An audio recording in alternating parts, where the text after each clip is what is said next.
Слушаме обичайния преглед на печата, но необичайното предстои. Толкова от вестник сега. О, масичката. Малката масичка са ми я взели. Толкова от вестник сега. О, масичката. Малката масичка са ми я взели. Имаше един виц, че наказвали Стиви Уондър, като му размествали мебелите. Тук положението е горе-долу също. Толкова от вестник сега. О, масичката. Малката масичка са ми я взели. Това е просто нещо, което не очаквах. Малката масичка ми е взета. Голяма работа. Една малка масичка. Така се почва, малка масичка се взима, после стола и накрая победа на здравите сили, но това е просто какво да правим.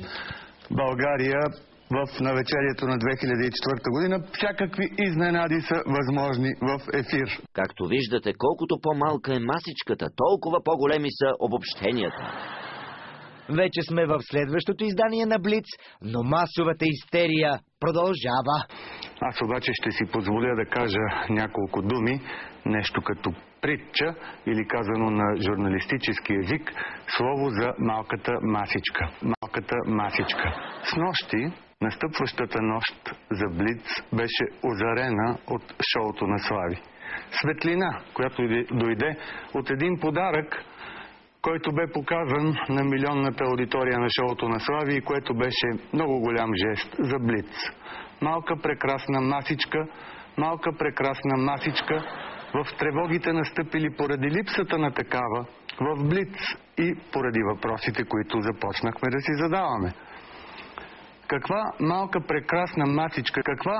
прекрасна масичка, за която благодаря страшно много на моя приятел и колега Слави Трифонов, а какъв голям жест и какъв пример за солидарност в професията. Както се казва, две малки масички, една голяма цел да се прави свободна и независима журналистика, защото масичката е нещо различна от стола. Ако човек има два стола, той много лесно може да падне между тях, но ако има две масички, може по-добре да се ориентира.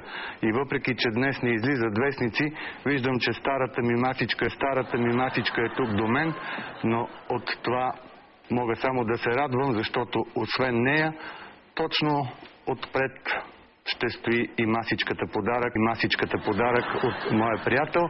Така че, Слави, благодаря ти още веднъж за хубавия жест и дано с общи усилия наистина направим така, че журналистиката в България да бъде свободна, независима, демократична и силна и да не зависи от това кой какво премества като предмети и обстоятелства около нея. Според Георги Коритаров, журналистиката изцяло зависи от малките масички. Малката масичка – стълб на свободната журналистика. А аз си мислех, че човека просто залитна.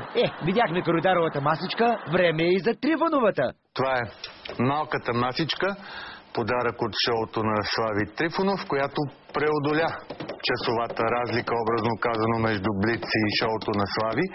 И днес е тук в студиото. Още веднъж благодаря. Това е повод да поговорим за това как изглеждаше журналистическата 2003 година, как би могла да се прави журналистика на малките